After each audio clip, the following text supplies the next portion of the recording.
وأصحابه وأهل بيته وذريته أجمعين.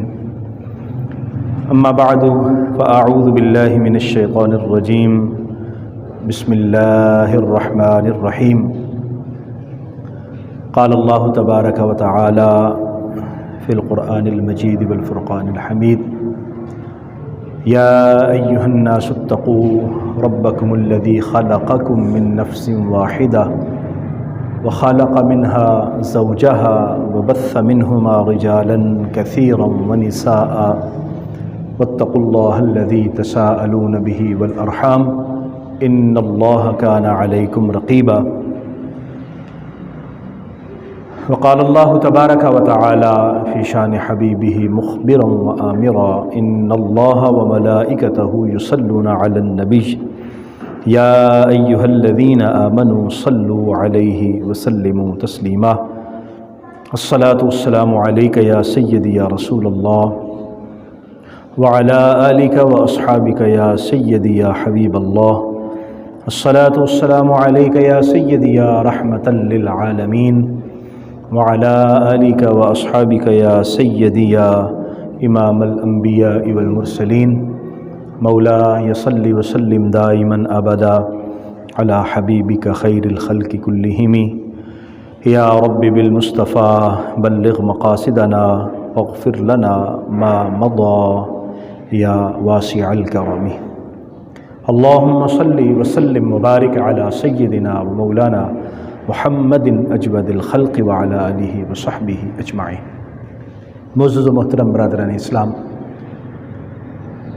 اسلام وہ خوبصورت دین ہے جس نے نہ صرف انسانوں کو بلکہ جانوروں اور دیگر مخلوقات تک کے حقوق بیان فرمائے. ہر ذی روح، ہر ذی نفس چیز کی رعایت کرنے، ان کے حقوق ادا کرنے کا حکم ارشاد فرمایا. اور پھر انسان تو اشرف المخلوقات کہلاتا ہے. انسان کو احسن تقویم اللہ نے بنایا ہے.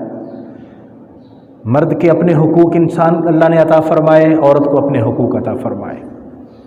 اور خاص طور پر عرب کا وہ معاشرہ، زمانہ جاہلیت کی وہ تصویر آج اگر ہم اس کو دیکھتے ہیں تو رونگٹے کھڑے ہو جاتے ہیں. انسان دنگ رہ جاتا ہے کہ کبھی اس طرح بھی لوگوں کے ساتھ بدسلوکی کی جاتی رہی ہوگی. اسلام نے آ کر ہر ایک کو اس کے حقوق دیے. اسلام نے زندگی گزارنے کا سلیقہ اور ڈھنگ سکھایا، اور غلاموں کو اور خواتین کو، بچوں کو، بیٹیوں کو، بیویوں کو، الغرض ہر ایک کی حقوق کی تفصیلات بیان فرما کے نبی کریم صلی اللہ علیہ وآلہ وسلم نے سب کے علیحدہ علیحدہ طور پر حق بیان کر دیے. مارچ کا جب یہ مہینہ آتا ہے، خاص طور پر 8 مارچ کا دن، اس کو خواتین کے عالمی دن کے طور پر منایا جاتا ہے. ایسی جب صورتحال سامنے آتی ہے تو طرح طرح کی چیزیں ہمیں دیکھنے کو ملتی ہیں. کچھ لوگ خواتین کے نام پر اور کچھ خواتین ایسا ظاہر کرتی ہیں کہ جیسے اسلام نے ان کے ساتھ کوئی ظلم کیا ہے اور اسلام ان کے حقوق ادا نہیں کرتا یا ادا کرنے کا حکم نہیں دیتا. آج کی اس گفتگو میں آپ کی خدمت میں خواتین کے حقوق کے حوالے سے چند باتیں عرض کرنا چاہتا ہوں، اور اسلام کا وہ خوبصورت چہرہ اور اسلام کی خوبصورت تصویر آپ کے سامنے رکھنا چاہتا ہوں جو نبی رحمت صلی اللہ علیہ وآلہ وسلم نے ہمیں عطا فرمائی اور ہمیں دکھائی. آپ اگر اس منظر نامے کو دیکھیں جو نبی کریم صلی اللہ علیہ وسلم کی تشریف آوری کے وقت دنیا کا تھا، تو مختلف طرح کے مذاہب کے اندر اس میں یہودیت بھی ہے، اس میں کرسچینٹی بھی ہے، اس میں ہندو مت بھی ہے، اس میں یونان کے دیگر مذاہب بھی ہیں، اگر ان میں آپ عورت سے متعلق تحریرات پڑھیں اور ان کے اقوال پڑھیں تو آپ دنگ رہ جائیں گے کہ اتنا ظلم، اس قدر ناروا سلوک اور ناروا رویہ جو خاتون کے ساتھ رکھا گیا۔ اسلام نے آ کر ان سارے ظلموں کو ختم کرنے کا اعلان فرمایا۔ یہ ہمارا یہ علاقہ جو مذہب ہندو کا اس وقت ایک آپ سمجھنے کے علمبردار تھا، اور اب بھی یہ علاقہ ہمارے پڑوسی ملک میں جس کا نام ہی ہندوستان ہے، ایک کثیر تعداد میں ہندو موجود ہے، بلکہ دنیا کے دیگر علاقوں میں بھی موجود ہیں۔ وہاں عورت کے ساتھ کیا برا سلوک ہوتا تھا، عورت کو وراثت میں کوئی حق نہیں ملتا تھا، بس جہیز تھوڑا بہت دے دیا جاتا تھا۔ پھر اگر شوہر فوت ہو جاتا تو اس خاتون کو اس شوہر کے ساتھ زندہ جلنا پڑتا تھا۔ اور اب بھی آج بھی کئی علاقوں کے اندر، بیکورڈ علاقوں کے اندر اب بھی یہ روایت ان کی موجود ہے اور یہ رواج موجود ہے۔ اس کے علاوہ دیگر چیزیں، اور آپ اگر یہودیت کے حوالے سے پڑھیں اور یونان کے مختلف علاقے اور یورپ جو اس وقت ڈارک ایج میں تھا پڑھیں تو وہ کہتے ہیں کہ خاتون یہ بھی کوئی شمار کی جانے والی چیز ہے، اس کا کوئی حق نہیں ہے وغیرہ وغیرہ۔ یہ منبر اور یہ مسجد اس بات کی اجازت نہیں دیتی کہ ان الفاظ کو میں عرض کروں اور آپ کے سامنے بیان کروں جو خاتون کی عزت کے حوالے سے وہ بیان کرتے ہیں، اور ان کے ذہن کے اندر، ان کی کتابوں کے اندر یہ چیزیں موجود ہیں۔ نبی کریم صلی اللہ تعالی علیہ وآلہ وسلم تشریف لائے اور آپ نے آ کے سب سے پہلے لوگوں کو تبلیغ فرمائی، آپ نے عقیدہ درست فرمایا، اور پھر آپ نے عورتوں سے متعلق جو حقوق بیان فرمائے، وہ سب سے پہلا تو حق ان کو زندہ رہنے کا دیا گیا، جو زندہ رہنے کا حق نہیں دیا جاتا تھا۔ مختلف عرب کے قبیلے جو خواتین کو، بچیوں کو جیسے پیدا ہوتی زندہ درگور کر دیتے، تھوڑا سا وقت گزرتا زندہ درگور کر دیتے۔ قرآن مجید کی آیہ مبارکہ نازل ہوئی وَإِذَا الْمَوْءُودَةُ سُئِلَتْ، یہ جو بچیاں جن کو زندہ دفن کر دیا جاتا ہے، قیامت کے دن اللہ کریم کی بارگاہ میں حاضر ہوں گی اور اللہ ان سے پوچھے گا بِأَيِّ ذَنبٍ قُتِلَتْ، کہ انہیں کس جرم میں قتل کیا گیا۔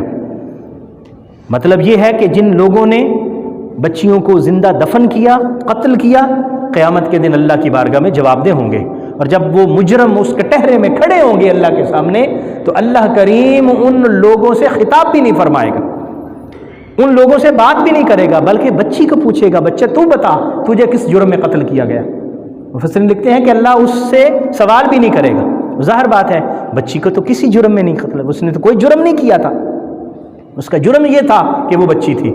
آقا کریم صلی اللہ تعالی علیہ وآلہ وسلم نے اس ماحول میں یہ ارشاد فرمایا، اللہ نے جس کو بیٹیاں عطا فرمائیں، جس کو 2 بیٹیاں عطا فرمائیں، 3 بیٹیاں عطا فرمائیں، اور انہوں نے ان کی پرورش کی، اچھا ادب سکھایا، اور پھر ان کو اچھا کھانا کھلایا اور ان کو اچھا لباس پہنایا، اور پھر آگے ان کی شادیاں کر دیں، کل قیامت کے دن اللہ کی بارگاہ میں وہ جہنم کے سامنے پردہ بن جائے گی۔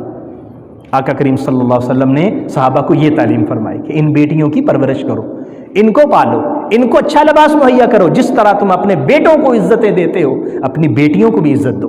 آقا کریم صلی اللہ علیہ وسلم نے اس وقت ارشاد فرمایا فاطمہ بضعۃ منی، میری فاطمہ میرے جگر کا ٹکڑا ہے۔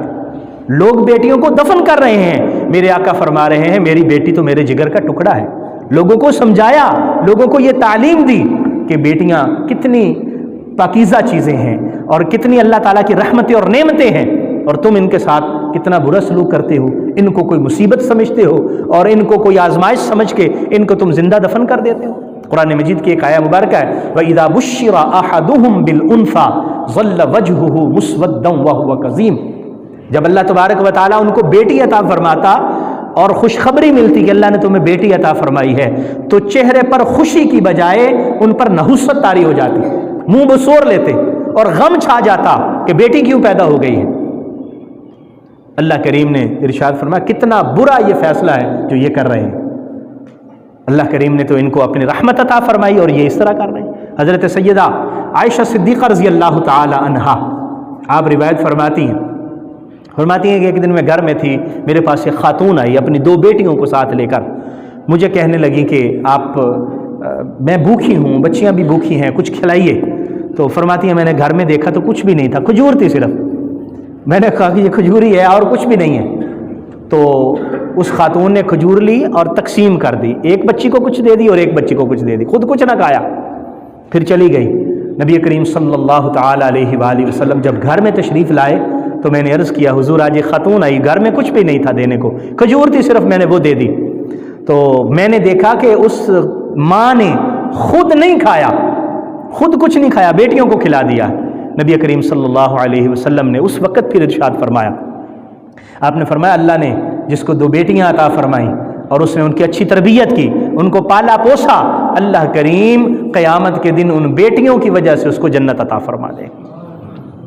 آپ اندازہ لگائیے کہ جس چیز کو عرب منحوس سمجھتے تھے، میرے آقا نے ان کو جنت کی وجہ قرار دے دیا۔ جنت کی وجہ رحمت ہوتی ہے نا، رحمت کی وجہ سے جنت ملتی ہے۔ آقا کریم صلی اللہ علیہ وسلم نے فرمایا جن کو تم یہ سمجھتے ہو خبردار۔ پھر آپ عرب کے معاشرے کو دیکھیے، وہاں خاتون کی کوئی عزت نہیں ہے، اگر کوئی خاتون کو قتل بھی کر دیتا تو سمجھتے کوئی بات نہیں، اور جو قبیلہ جو نچلے درجے کے قبیلے تھے تو وہاں تو ویسے بھی کوئی صورتحال نہیں تھی، جو اعلیٰ درجے کے قبیلے تھے وہ جس کو مرضی مار دیتے، کوئی بات نہیں۔ قرآن مجید فرقان حمید کی آیہ مبارکہ نازل ہوئی، آپ نے فرمایا نہیں الحر بالحر والعبد بالعبد والانثى بالانثى، عورت کو قتل کیا جائے گا، آزاد کو قتل کیا جائے گا، پھر بھی قاتل کو قتل ہونا پڑے گا، اس کی سزا ملے گی۔ غلام کو اگر کوئی قتل کرے گا پھر بھی اس کی سزا ملے گی۔ عورت کو الانثى بالانثى، عورت کو قتل کیا جائے گا تو پھر بھی اس کی سزا ملے گی۔ یہ نہیں ہے کہ تم غلام کو کوئی زندگی کی حیثیت ہی نہ دو اور تم عورت کو بھی کوئی حیثیت نہ دو۔ نبی کریم صلی اللہ تعالی علیہ وآلہ وسلم نے پھر ان کو ایک پرائیویٹ زندگی کا بھی حق عطا فرمایا۔ قرآن مجید کی آیات مقدسہ آپ دیکھیے، سورہ نور کی آیات ہیں، آپ نے فرمایا کہ خواتین آپ نے گھر میں جانا ہے، خاتون گھر کے اندر ہے تو اجازت لو، خاص طور پر جو گھر کے ملازم ہیں وہ بھی 3 اوقات میں خاص طور پر اجازت لے کے جائیں، اور ویسے بھی کسی کے گھر میں جاؤ تو اجازت لے کے جاؤ، اگر خاتون ہے گھر میں پھر بھی اجازت لے کے جاؤ۔ اور مردوں کو حکم دیا گیا قل للمؤمنین یغضوا من ابصارہم، اہل ایمان مردوں تمہارا حق بنتا ہے کہ تم اپنی نگاہوں کو نیچا رکھو تاکہ تمہاری ماں بہن تمہاری بری نظروں سے محفوظ رہ سکے۔ اللہ تعالیٰ نے حق عطا فرمایا۔ اور پھر عرب کے اندر 10 شادیاں، 15 شادیاں، اور اب بھی آپ جانتے ہیں کہ کئی جگہوں پر جو اسلام کی تعلیمات پر عمل نہیں کرتے وہ اسی طرح کرتے ہیں، لیکن اسلام نے روک لگائی۔ آپ نے فرمایا نہیں، قرآن مجید کی آیات مبارکہ نازل ہوئی فَانْكِحُوا مَا طَابَ لَكُم مِّنَ النِّسَاءِ مَثْنَىٰ وَثُلَاثَ وَرُبَاعَ، 4 تک، اس سے آگے نہیں، اور 4 تک بھی اس صورت میں جب ان کے حقوق کی ادائیگی کر سکو، اور اگر حقوق کی ادائیگی نہیں کر سکتے فواحدہ، تو پھر 1۔ حقوق کی ادائیگی کی صورت میں 4 تک کی روک لگا دی۔ یہ نہیں ہے کہ تمہاری مرضی آئے تو جو مرضی تم سمجھتے ہو کہ ہم بڑے قبیلے والے ہیں تو جس خاتون کو مرضی ہم اپنے حرم میں بلا لیں، اپنے گھر میں بلا لیں اور اپنی بیوی بنا لیں، اس کی اجازت نہیں اسلام نے دی۔ نکاح کا طریقہ اسلام نے رائج فرمایا، اور اس کے علاوہ جتنے طریقے تھے اسلام نے اس کو کنڈم کیا کہ یہ شرعی طور پر اللہ کی نظر میں یہ درست طریقے نہیں ہیں۔ ان کو عزت کے ساتھ اپنے گھر میں رکھو، ان کا نان و نفقہ دو، ان کے اخراجات دو، ان کا حق مہر ادا کرو۔ ایسے نہیں ہے کہ تم جس تمہارا دل کیا تم نے کسی قبیلے سے خاتون اٹھا کے اپنے گھر کی زینت بنا لی، نہیں، ان کے حقوق اللہ تبارک و تعالیٰ نے قرآن مجید میں بیان فرمائے۔ نبی کریم صلی اللہ تعالی علیہ وآلہ وسلم نے ماں کے حق کو بیان فرمایا۔ حضور صلی اللہ علیہ وسلم کی خدمت میں ایک صحابی حاضر ہوتے ہیں، اور میں آپ کو یہ بھی عرض کروں کہ عرب میں یہ بھی تھا کہ ایک شخص فوت ہو جاتا تو اس کی جو بیوی ہوتی، جب وراثت میں باقی مال تقسیم کیا جاتا تو بیوی کو بھی وراثت کے مال کے طور پر تقسیم کیا جاتا، تو جو بڑا بیٹا ہوتا وہ اس خاتون کے ساتھ شادی کر لیتا کہ میرے باپ کی بیوی ہے۔ اسلام نے فرمایا نہیں، یہ تمہاری ماں ہے، جو تمہارے باپ کی بیوی ہے وہ تمہاری ماں ہے، اور تمہارا اس کو ماں کے طور پر عزت دینے کا حق بنتا ہے۔ یہ رشتوں کا تقدس یہ اسلام نے ہمیں سکھایا۔ حضور صلی اللہ علیہ وسلم کی خدمت میں ایک صحابی حاضر ہوئے، عرض کرنے لگے یا رسول اللہ من احق بحسن صحابتی، حضور مجھے فرمائیے کہ میرے حسن سلوک کا سب سے زیادہ حقدار کون ہے؟ حضور علیہ الصلوۃ والسلام نے فرمایا امک کا، تیری ماں۔ پھر اس نے پوچھا، حضور نے فرمایا امک کا، تیری ماں۔ پھر پوچھا، فرمایا امک کا۔ پھر چوتھی مرتبہ جب پوچھا تو حضور نے فرمایا ابو کا۔ 3 مرتبہ فرمایا تیری ماں، تیری ماں، تیری ماں اس بات کی حقدار ہے کہ تم اس کی عزت کرو اور اس کے ساتھ حسن سلوک کرو۔ پھر حضور علیہ الصلوۃ والسلام نے ایک روایت میں فرمایا الجنت تحت اقدام الامہات، جنت جو ہے وہ ماں کے قدموں کے نیچے۔ میرے آقا یہ عزتیں عطا فرما رہے خاتون کو۔ آج کی خاتون وہ عزتیں بھول گئی ہیں جو اللہ تبارک و تعالیٰ نے عطا فرمائی، جو نبی کریم صلی اللہ علیہ وسلم نے عطا فرمائی۔ یہ ایک ماں ہونے کے اعتبار سے جو عزت اللہ تبارک و تعالیٰ نے، اور ایک ماں ہونے کے اعتبار سے جو عزت نبی کریم صلی اللہ علیہ وسلم نے عطا فرمائی۔ اب کائنات کی کتابیں اور اخلاقیات کی کتابیں کھنگال کے دیکھ لیجئے، آپ کو وہ عزت کہیں اور نظر نہیں آئے گی جو عزت قرآن اور حدیث نے ماں کو دی ہے۔ قرآن مجید فرقان حمید کے اندر سورہ لقمان کے اندر اللہ تبارک و تعالیٰ نے ارشاد فرمایا، ماں باپ مسلمان نہیں ہے، بیٹا مسلمان ہو گیا، اب کیا کرے؟ ماں مسلمان نہیں ہے، بیٹا مسلمان، کیا ان کے ساتھ بدتمیزی کرے؟ کیا ان کے ساتھ ظلم کرے؟ انہیں مارے پیٹے، انہیں گھر سے نکال دے چونکہ تم مسلمان نہیں ہو اس لیے گھر میں نہیں رہ سکتے؟ نہیں، فرمایا وَإِن جَاهَدَاكَ عَلَىٰ أَن تُشْرِكَ بِي مَا لَيْسَ لَكَ بِهِ عِلْمٌ فَلَا تُطِعْهُمَا وَصَاحِبْهُمَا فِي الدُّنْيَا مَعْرُوفًا۔ اگر ماں کہتی ہے کہ تم مسلمان کیوں ہو، کافر ہو جاؤ، باپ کہتا ہے تم اللہ کے ساتھ کسی کو شریک ٹھہراؤ، شرک میں مبتلا ہو جاؤ، دوبارہ کافر ہو جاؤ، فرمایا فَلَا تُطِعْهُمَا، ان چیزوں میں ماں باپ کی بات نہیں ماننی۔ وہ گناہ کا کہیں، گناہ کی بات نہیں ماننی، وہ شریعت کی خلاف ورزی کا کہیں، شریعت کی خلاف ورزی نہیں کرنی، لیکن وَصَاحِبْهُمَا فِي الدُّنْيَا مَعْرُوفًا، لیکن دنیا میں ان کے ساتھ اچھا سلوک کرنا ہے، دنیا کے معاملات میں پھر بھی اچھا سلوک کرنا ہے، کافر بھی ہیں تو پھر بھی اچھا سلوک کرنا ہے۔ اور اگر ماں باپ مسلمان ہوں، عبادت گزار ہوں اور اللہ کی بارگاہ میں حاضری دینے والے ہوں تو پھر ان کا کئی اعتبار سے زیادہ ادب اور احترام بنتا ہے، ماں باپ ہونے کے اعتبار سے بھی، اور وہ جو آپ کے لیے ہمیشہ رحمتوں اور برکتوں کی دعاؤں کو آپ کے لیے بچھائے رکھتے ہیں، پھر بھی قرآن مجید فرقان حمید کے اندر فرمایا اف ولا تقل لہما افن، اف بھی نہ کہو، یہ حقوق اللہ تبارک و تعالیٰ نے ارشاد فرمایا۔ پھر خاتون کو اس کی عزت کا حق اللہ تبارک و تعالیٰ نے عطا فرمایا۔ عرب کے معاشرے میں کوئی حق نہیں دیا جاتا تھا، نبی کریم صلی اللہ علیہ وسلم نے اس کا حق بتایا۔ قرآن مجید کی آیت مبارکہ نازل ہوئی والذین یرمون المحصنات الغافلات المؤمنات لعنوا فی الدنیا والآخرہ، وہ شخص جو سمجھتے ہیں کہ خاتون کی کوئی عزت نہیں ہے، عورت کی کوئی عزت نہیں ہے، اور عورتوں پر جھوٹی تہمت لگاتے ہیں، ان عورتوں پر جو پاک باز ہیں، جو گناہ سے غافل ہیں، جو گناہ سے دور ہیں، ان پر تہمت لگاتے ہیں، فرمایا لعنوا فی الدنیا والآخرہ، اللہ نے دنیا میں بھی ان پر لعنت فرمائی ہے اور آخرت میں بھی ان پر لعنت فرمائی ہے۔ آپ قرآن مجید پڑھ لیجئے، قرآن مجید میں کسی پر تہمت لگانا یہ اس کو گناہ قرار دیا گیا ہے، تہمت لگانے کو گناہ قرار دیا گیا ہے، تہمت لگانے کو اللہ تبارک و تعالیٰ نے گناہ کبیرہ فرمایا، حدیث مبارکہ میں گناہ کبیرہ فرمایا گیا، لیکن کسی مرد سے متعلق یہ آیات مبارکہ نہیں آئیں کہ کسی مرد نے کسی مرد پر یا کسی مرد پر ویسے تہمت لگائی گئی تو اس پر لعنت کا ذکر فرمایا گیا ہو۔ اللہ تبارک و تعالیٰ نے عورت کو یہ عزت عطا فرمائی ہے، کیونکہ اس وقت ماحول اس طرح کا تھا کہ کوئی بھی عورت کو جو مرضی کہہ دیتا فلاں عورت اس طرح ہے۔ پھر قرآن مجید نے صرف یہی نہیں کہا کہ دنیا میں بھی اس پر لعنت ہے، آخرت میں بھی اس پر لعنت ہے، نہیں، بلکہ اس کے متعلق سزا کا ذکر فرمایا، والذین یرمون المحصنات، جنہوں نے پاک دامن عورتوں پر تہمت لگائی اور پھر گواہ نہ لے کے آئے، 4 گواہ ہوں گے، ثم لم یأتوا بأربعۃ شہداء، 4 گواہ نہ لا سکے تو فرمایا فجلدوہم 80 جلدہ، پھر ان کو 80 کوڑے مارے جائیں گے۔ جس نے کسی خاتون پر تہمت لگائی، اس کے کردار پر انگلی اٹھائی، اس کو بد کردار ثابت کرنے کی کوشش کی، گواہ لے کے آئے، گواہ نہیں ہے، ایسے زبانی کسی پر کوئی تہمت نہ لگائے گا 80 کوڑے کھانے کے لیے تیار ہو جائے۔ یہ عزت ہے جو اللہ تبارک و تعالیٰ نے خاتون کو عطا فرمائی۔ خاتون اس دنیا سے پردہ کر جاتی تو اس وقت بھی اس کے متعلق جو مرضی باتیں پیچھے بیان کر دی جاتی، اللہ تبارک و تعالیٰ نے ایمان والوں کو، مسلمانوں کو فرمایا خبردار، نہ تو کسی کا مذاق اڑانے کی اجازت ہے، نہ مرد کو نہ عورت کو۔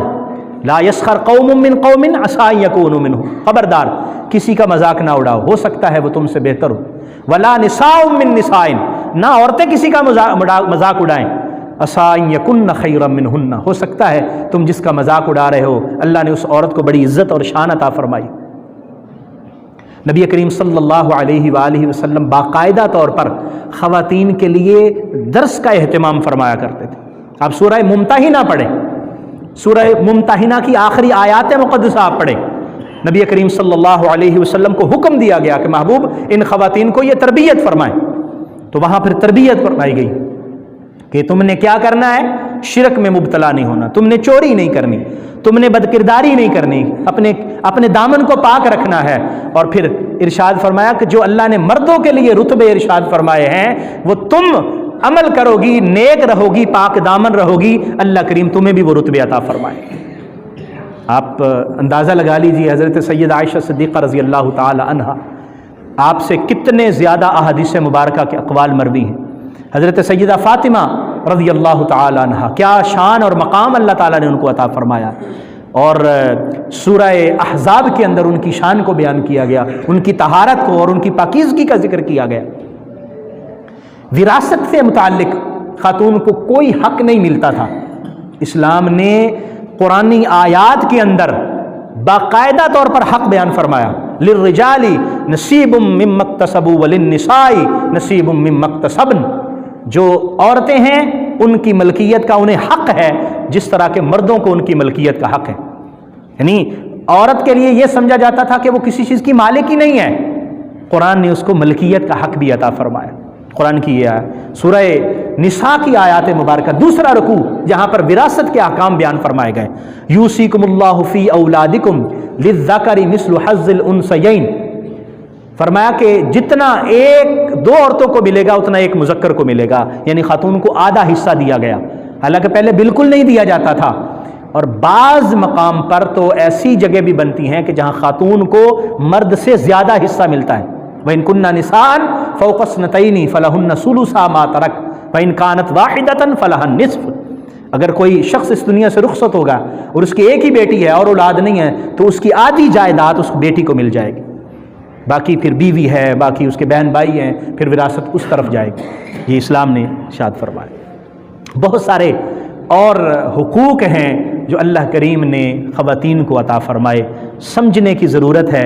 نبی کریم صلی اللہ علیہ وآلہ وسلم حجۃ الوداع کے موقع پر خطبہ ارشاد فرماتے ہوئے آپ نے سب سے زیادہ جن کے حقوق کا ذکر فرمایا اور تاکید کے ساتھ ذکر فرمایا وہ دو صنف ہیں، ایک غلام عرب کے اندر جس کی کوئی حیثیت نہیں تھی، نبی کریم صلی اللہ علیہ وآلہ وسلم نے ان سے اچھا سلوک کرنے کا حکم فرمایا ان کو جیسا کھاتے ہو ویسا کھلاؤ، جیسا پہنتے ہو ویسا پہناؤ، یہ نہ سمجھو کہ وہ غلام ہے، نہیں، وہ بھی انسان ہے، ان کی بھی عزت ہے۔ پھر ان کو غلاموں کو آزاد کرنے کی تلقین فرمائی۔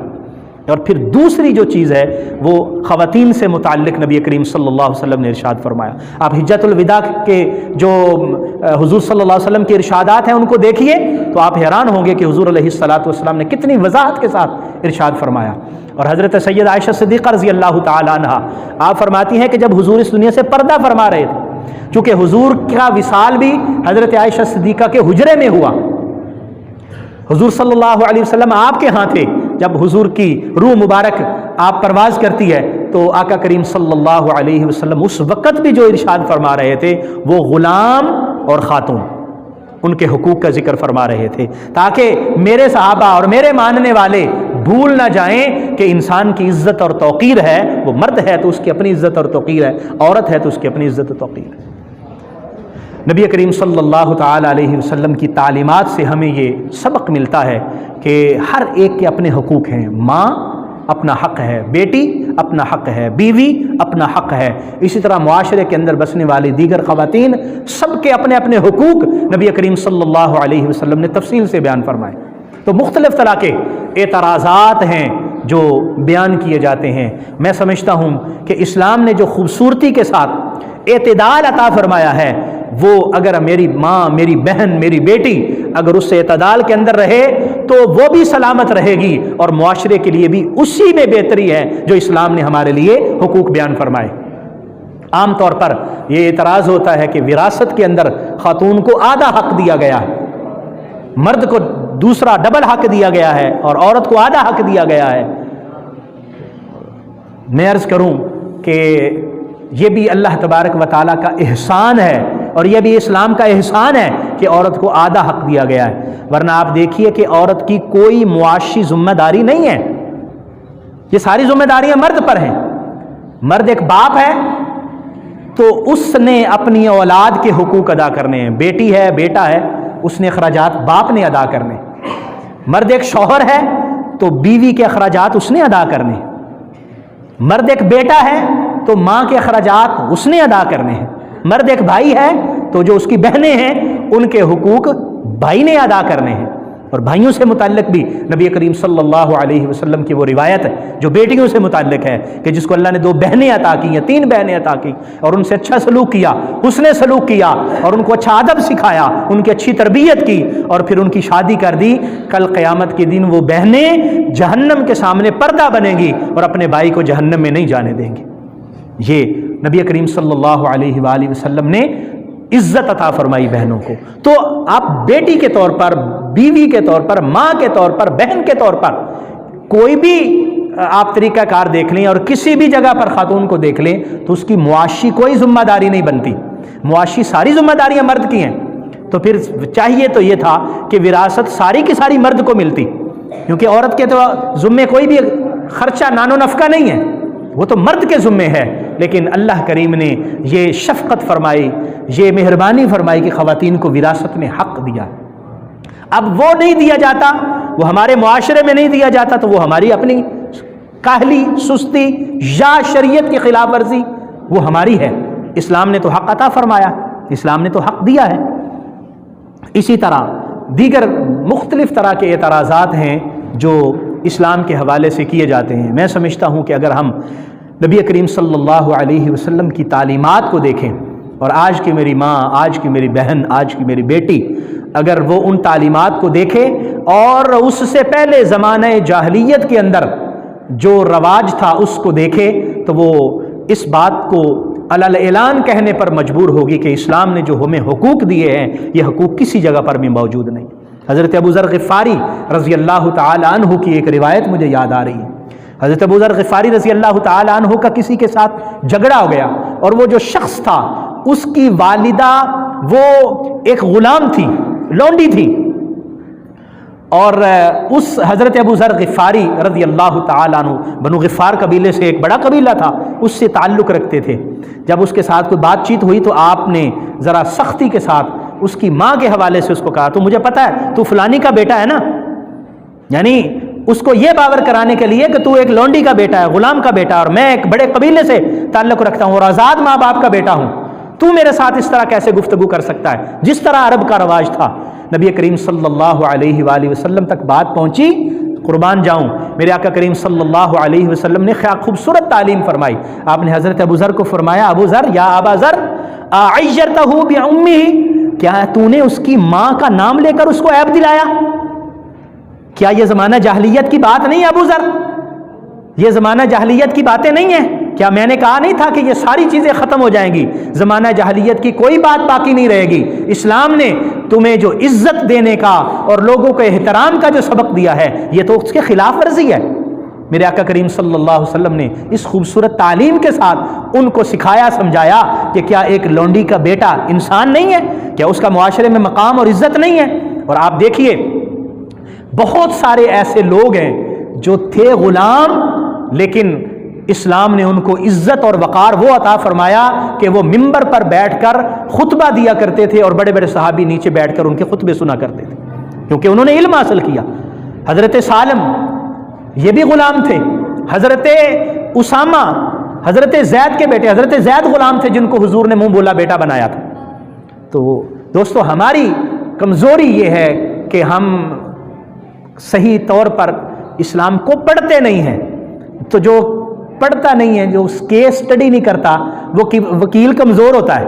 تو وکیل کے کمزور ہونے کی وجہ سے اگر مقدمہ ڈھیلا پڑ جائے تو اس کا یہ مطلب نہیں ہے کہ وہ مقدمہ ڈھیلا ہے، نہیں، وہ ہماری کمزوری ہے کہ ہم اسلام کو صحیح طور پر پڑھتے نہیں ہیں. اسلام نے کیا خوبصورت تعلیمات ارشاد فرمائی ہیں انسان کے حقوق، مرد اور عورت کے حقوق کے متعلق.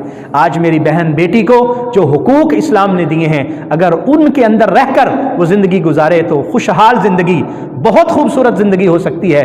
دنیا کی زندگی بھی بہترین ہو سکتی ہے اور آخرت کی زندگی بھی بہترین ہو سکتی ہے. اللہ کریم ہمیں سمجھنے کی توفیق عطا فرمائے. آمین. وآخر دعوایا ان الحمد للہ.